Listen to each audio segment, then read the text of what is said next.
नमस्कारम। आज हम geography chapter 2 के नेक्स्ट टॉपिक को पढ़ेंगे। इससे पहले एक क्लास हो चुका है और इस क्लास को छोड़ के 2 या 3 क्लास और हो सकता है। तो हम आगे बढ़ने से पहले हम चीता के बारे में कुछ जान लेते हैं। चीता पृथ्वी पर रहने वाला सबसे तेज स्तनधारी प्राणी है, मैमल्स है। यह प्रति घंटा 112 किलोमीटर की दर से चाल से चलता है। 112 किलोमीटर प्रति घंटा की चाल से। लेकिन ये कई कारणों से आज पृथ्वी पर मौजूद नहीं है। भारत में इसे 1952 में ही लुप्त घोषित कर दिया गया था। ऐसा क्या कारण है? वो कौन सी स्थितियां थी जिसके कारण चीता इस पृथ्वी पे से लुप्त हो गया? यदि आप इसके तह में जाएं तो कई कारण आता है। सबसे पहली कारण कि चीता का जो आवास स्थान है, मीन्स जंगल है, वो काफी बड़ी संख्या में, बड़े पैमाने पे उसे काट दिया गया, उसे नष्ट कर दिया गया। साथ ही जब जंगल नष्ट हुए तो चीता के साथ रहने वाले जो उस इकोसिस्टम रहने वाले जानवर थे वो भी नष्ट हो गया। खाने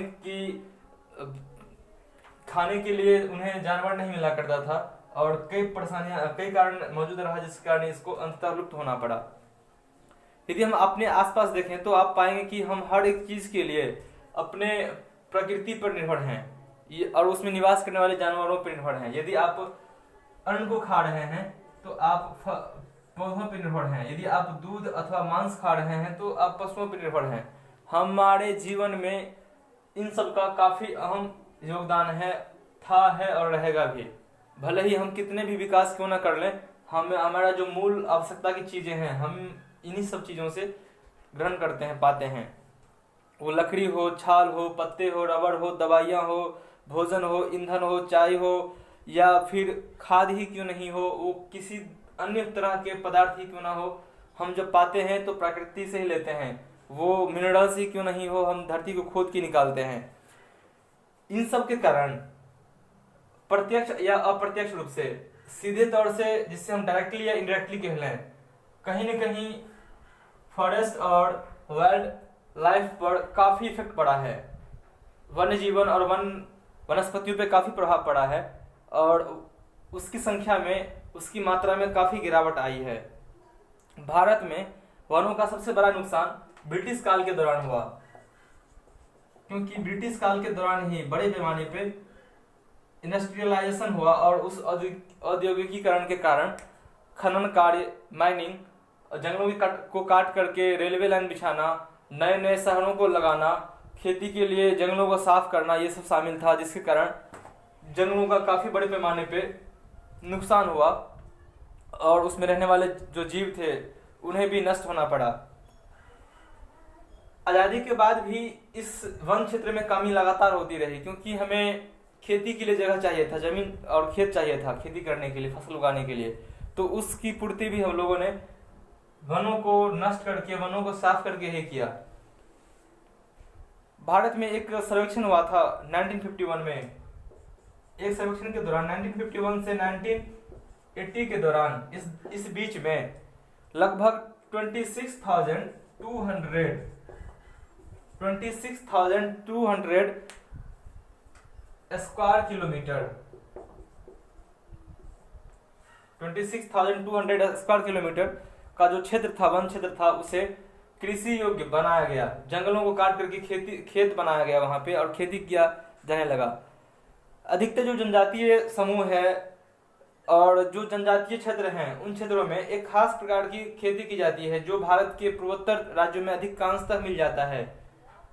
उस खेती का तरीका स्लैश एंड बर्न एग्रीकल्चर है, जिसे हम झूम खेती भी कहते हैं या स्थानांतरण खेती भी कहते हैं।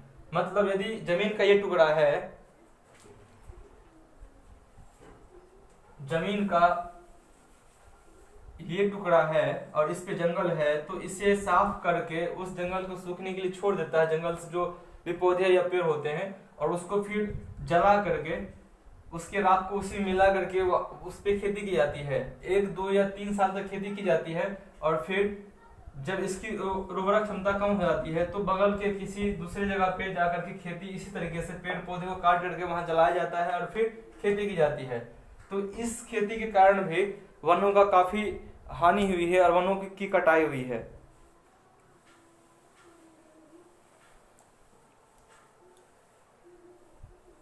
उपनिवेश काल में जब हम गुलाम थे उस समय में अंग्रेजों ने व्यापार की दृष्टि से कुछ खास तरह के पौधों को लगाया और उसकी पैदावार को बढ़ाने के लिए काफी कुछ योजनाओं को लाया।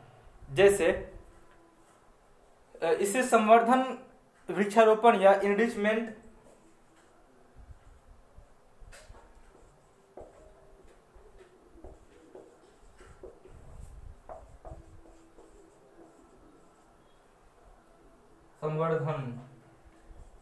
वृक्षारोपण या इनरिचमेंट अफॉरेस्टेशन कहते हैं।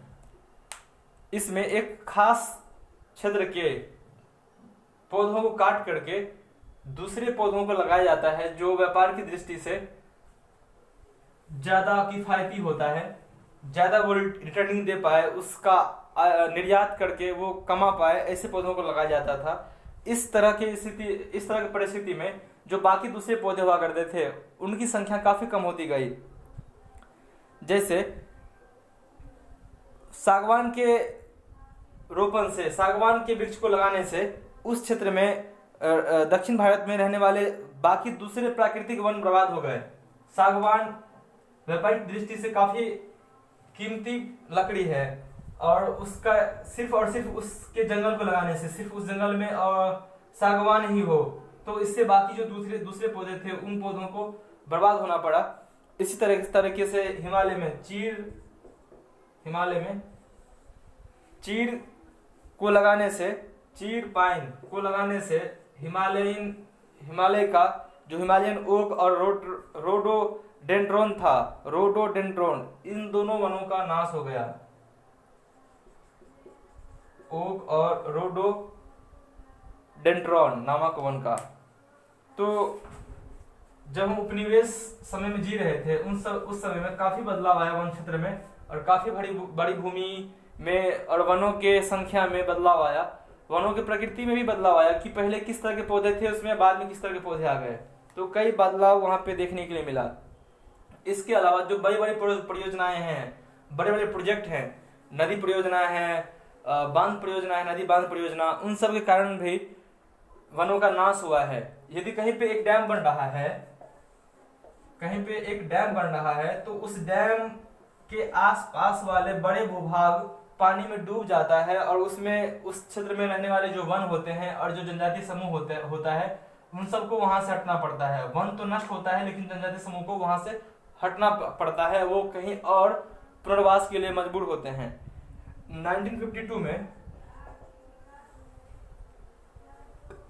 1952 से नदी घाटी परियोजनाओं के कारण लगभग 5,000 वर्ग किलोमीटर से अधिक वन क्षेत्र को साफ करना पड़ा है, या तो वो वन पानी में डूब करके खराब हो चुका है, नष्ट हो चुका है। इस प्रक्रिया को अभी भी रखा गया है और अभी भी बांधें बन रही हैं। और मध्य प्रदेश में एक परियोजना आया था जिसका नाम था नर्मदा सागर परियोजना। इस परियोजना को, यदि ये परियोजना पूर्ण होती है तो इसके पूर्ण होने के कारण लगभग 4 लाख हेक्टेयर भूमि जलमग्न हो जाएगा। 4 लाख हेक्टेयर भूमि। इसका क्या दुष्परिणाम पड़ेगा? एक तो उस क्षेत्र में उपस्थित वन नष्ट हो जाएंगे, वन में रहने वाले जो जीव जंतु हैं उनका आवास बर्बाद हो जाएगा। जो पक्षी हैं, कीट पतंगे हैं, जब मैं बोलता हूँ वन में रहने वाले जीव, तो वो छोटे कीड़े भी हो सकते हैं और बड़े से बड़े जानवर भी, हाथी जैसे जानवर भी हो सकते हैं। साथ ही इन जंगलों में रहने वाले जो जनजातीय समूह हैं उनको यहाँ से भागना पड़ेगा। तो एक साथ कई चीज प्रभावित होते हैं, जंगल, उसमें रहने वाले जानवर और फिर उसमें रहने वाले जो मनुष्य हैं, सब प्रभावित होते हैं। और ये एक कम बड़ी भूमि नहीं है, छोटा मोटा भूमि का टुकड़ा नहीं, बल्कि एक बड़ा सा भूमि का टुकड़ा है। तो एक सिर्फ और सिर्फ एक नदी परियोजना से 4 लाख हेक्टेयर भूमि जलमग्न हो सकता है। वनों की बर्बादी में एक अहम कारक माइनिंग भी है। अब किसी जंगल के क्षेत्र में कोयला है, बॉक्साइट है, डोलोमाइट है, आयरन है, तो उसके ऊपर वन क्षेत्र लगा हुआ है और नीचे में वो सब का भंडार है, तो उसे निकालने के लिए उस वन को बर्बाद किया जाता है। कई दफा उस माइनिंग होल को छोड़ने से कई तरह की परेशानियां उत्पन्न होती है, सॉइल इरोजन होता है और जो अगल बगल रहने वाले जीव जंतु हैं उनको वहां से भागना पड़ता है, क्योंकि लगातार काम चल रहा होता है और उसके कारण वहां पे नॉइज पॉल्यूशन भी होता है। तो बंगाल में जो बक्सा टाइगर रिजर्व है, उस बक्सा टाइगर रिजर्व पर गंभीर खतरा है, क्योंकि वहां पे डोलामाइट का खनन हो रहा है, माइनिंग हो रहा है और कई जातियां जिसमें भारतीय हाथी भी है, उसके आवागमन पर आने जाने पर काफी आने जाने का जो मार्ग है वो बाधित हो चुका है। सिर्फ बंगाल की ये स्थिति है डोलामाइट के खनन के कारण। बहुत से वन अधिकारी और जो पर्यावरणविद हैं उनका मानना है कि पशुचारण से और ईंधन के लिए लकड़ी इकट्ठा करने से भी वनों का ह्रास हुआ है, वनों में कमी आई है, लेकिन ये पूर्णतः सत्य नहीं है। क्योंकि आप गौर करें तो जो पशु हैं उनके लिए जो चारा इकट्ठा करते हैं और जो लकड़ी इकट्ठा करते हैं ईंधन के लिए, तो वो पूरे पेड़ को नहीं काटते हैं, बल्कि पेड़ के टहनियों का इस्तेमाल करते हैं।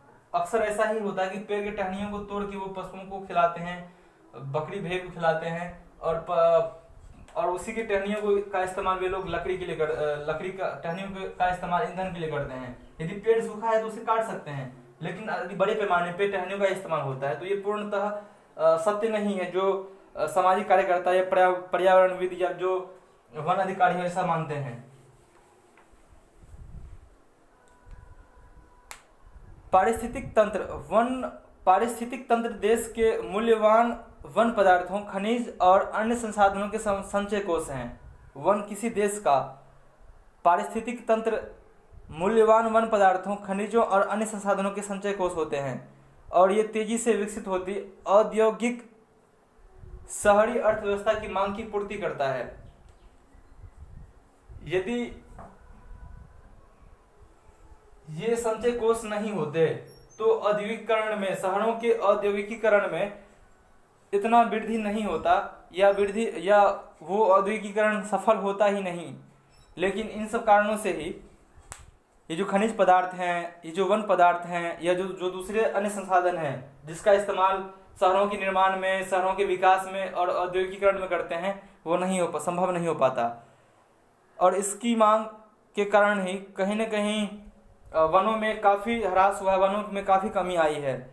ये आरक्षित क्षेत्र अलग अलग लोगों के लिए अलग अलग मायने रखते हैं और विभिन्न वर्गों के बीच संघर्ष के लिए अनुकूल परिस्थितियां पैदा करते हैं। कैसे इसको एक बार देखते हैं। यहाँ पे मान लेते हैं कि ये जंगल का क्षेत्र है और इसके बगल से एक नदी गुजर रही है, तो जल संसाधन भी हमारे पास है, वन संसाधन भी है, मृदा संसाधन भी है। दो मैं स्थिति यहाँ लूंगा। एक की जल से हम पनबिजली उत्पन्न करेंगे, हाइड्रो इलेक्ट्रिसिटी। अब यहाँ बांध बनाया जाना है और बांध बनाने के लिए यहाँ इलेक्ट्रिसिटी पैदा करने के लिए यहाँ डैम बनाया जाएगा, बांध बनाया जाएगा और बांध बनाने से इस क्षेत्र का एक बड़ा सा हिस्सा डूब जाएगा पानी में। और वन इधर भी है और इधर भी है, नदी के दोनों ओर है। तो एक तरफ जो औद्योगिक लोग हैं, उद्योगपति हैं, सरकार है, उनको तो फायदा होगा इससे कि पनबिजली आ रहा है, लेकिन हानि किनके लिए है? जो इस क्षेत्र में रहने वाले जनजातीय लोग हैं। अब इस क्षेत्र में जो जनजातीय लोग रह रहे हैं उनको काफी नुकसान सहना पड़ेगा और साथ ही वन क्षेत्र नष्ट होगा और इसमें रहने वाले जो जीव जंतु हैं वो भी नष्ट होगा। तो एक के लिए हित है, दूसरे के लिए अहित है। साथ ही ये इसका विरोध करते हैं, जो जनजातीय लोग हैं इस परियोजना का विरोध करते हैं कि हम बनने नहीं देंगे। और सरकार चाहती है, उद्योगपति चाहते हैं कि ये परियोजना बने, क्योंकि उनके उद्योग के लिए बिजली चाहिए और बिजली की पूर्ति यहीं से हो सकती है। तो ये स्थिति दोनों में विरोध उत्पन्न करता है और संघर्ष ला देता है।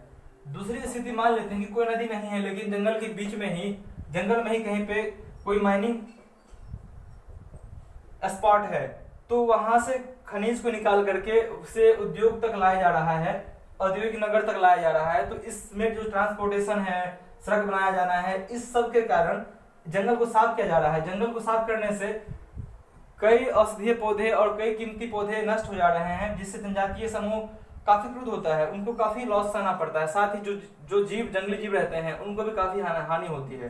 तो जो जनजातीय समूह इस क्षेत्र में रह रहे हैं वो इसका विरोध करते हैं, और ये उद्योगपति सब इसका विरोध करते हैं, जनजातीय समूह का। तो ये स्थिति भी दोनों में संघर्ष को ला देता है। हम एक उदाहरण से समझेंगे कि कैसे वनों में कमी के कारण कुछ खास तरह के पौधे लुप्त होने के कगार पे हैं, और कुछ खास कारणों से उस पौधे का काफी इस्तेमाल होने के कारण भी वो पौधा लुप्त होने के कगार पर है। इनमें से एक है हिमालयन यब। हिमालयन यब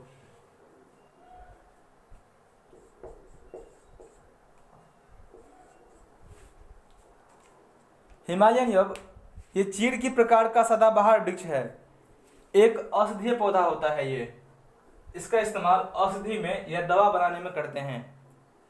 यह मुख्यतः हिमाचल प्रदेश और अरुणाचल प्रदेश में पाया जाता है। हिमाचल प्रदेश और अरुणाचल प्रदेश के भागों में जंगलों में पाया जाता है।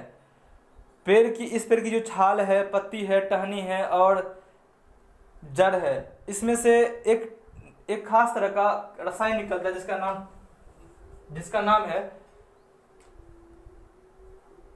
टक्सोल। यदि इसका स्पेलिंग लिखें तो लिखना पड़ेगा टक्सोल। इस रसायन का इस्तेमाल, केमिकल का इस्तेमाल एक खास तरह के कैंसर रोग के इलाज में किया जाता है, और इससे बनी दवाई विश्व में सबसे अधिक बिकने वाली दवाइयों में से एक है। इसके अत्यधिक दोहन से इस वनस्पति पर काफी खतरा आ गया है यब पर। और पिछले एक दशक में हिमाचल प्रदेश और अरुणाचल प्रदेश में कई हजार पेड़ सूख गए हैं। उसके छाल को निकाला जाता है, पत्तियों और टहनियों को निकाला जाता है, उसके जड़ को निकाला जाता है, जिसके कारण हजारों की संख्या में हिमाचल प्रदेश और अरुणाचल प्रदेश के क्षेत्रों में ये पेड़ सूख से गए हैं। भारत में जैव विविधता को कम करने वाले कुछ कारक हैं, जैसे वन्य जीव का जो आवास है उसका विनाश होना। वन्य जीव के आवास का विनाश होना, जंगली जानवरों को मारना और उसका शिकार करना, फिर पर्यावरण प्रदूषण और विषाक्तीकरण, फिर दावानल है। दावानल हम जंगल की आग को कहते हैं, दावानल। जब जंगल में आग लग जाती है, इससे भी काफी बड़े पैमाने पे जंगली पेड़ पौधे और जंगली जीवों को हानि पहुंचती है। कई पेड़ पौधे जल के राख हो जाते हैं और जंगली जीव भी उस उमस, उस गर्मी में, उस आग में जलकर मर जाते हैं। कुछ दिन पहले ही उत्तराखंड में भारी आग लगी थी, बहुत बड़े पैमाने पर आग लगी थी, जिसे तुरंत काबू करना मुश्किल सा होता है। इसके अलावा पर्यावरण विनाश के कुछ अन्य कारक भी हैं, जैसे संसाधनों का असमान बंटवारा। किसी व्यक्ति के पास बड़ी संख्या में संसाधन है, किसी के पास नाम मात्र के लिए भी नहीं है, इतना भी नहीं कि वो अपने जीवन को जी सकते हैं, अपने जीवन को सही तरीके से जी सकें।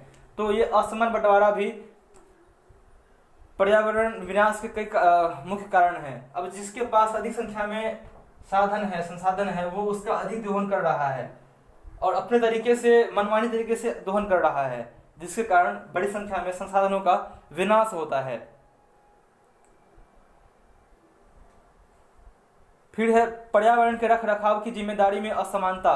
अब कुछ लोग तो ऐसे मिल जाएंगे जो पर्यावरण का देखरेख करते हैं और उनके संरक्षण के लिए काम करते हैं, लेकिन कई ऐसे लोग हैं जो संरक्षण तो करते नहीं हैं, लेकिन उसका काफी बड़ी मात्रा में दोहन करते हैं।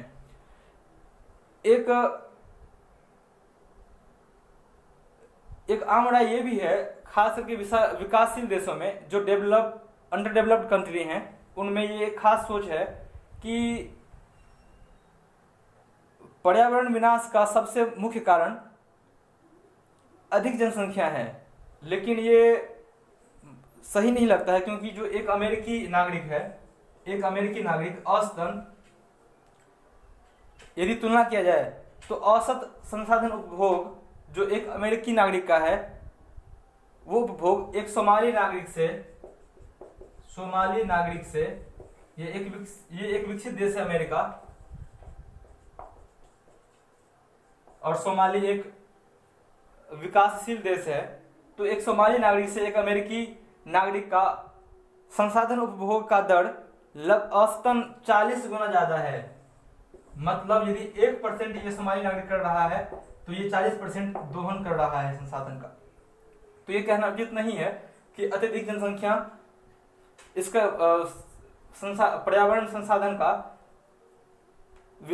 पर्यावरण विनाश का मुख्य कारक है, ये कहना उचित नहीं होगा। यदि भारत के संदर्भ में देखें तो भारत में सिर्फ 5% धनी लोगों के पास 25% गरीब लोगों की तुलना में संसाधन उपभोग करने, फिर से बोल लेते हैं, 5% भारत में 5% अमीर लोगों के तुलना में 25% गरीब लोगों के तुलना में 5% लोग अधिक संसाधन दोहन करते हैं। जबकि इन 5% लोगों का परोक्ष या अपरोक्ष रूप से, प्रत्यक्ष या अप्रत्यक्ष रूप से कोई भी योगदान नहीं है कि वो संसाधन संरक्षण करें।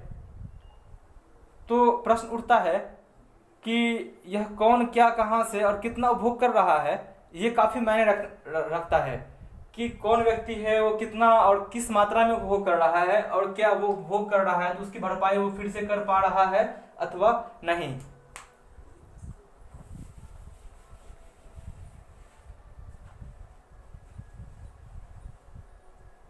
वनों के विनाश से सांस्कृतिक समुदाय, वनों के विनाश से संस्कृति भी बिगड़ती है, संस्कृति में भी परिवर्तन आता है। एक खास तरह के समुदाय के खाने पीने में, संस्कृति में, उसके औषधि में और अध्यात्म में काफी बदलाव आ जाता है। यदि हम भारत में देखें तो जैव संसाधनों का विनाश सांस्कृतिक विविधता के विनाश से जुड़ा हुआ है। क्यों, किस तरह से, किस कारण से, अभी हम देखने वाले हैं।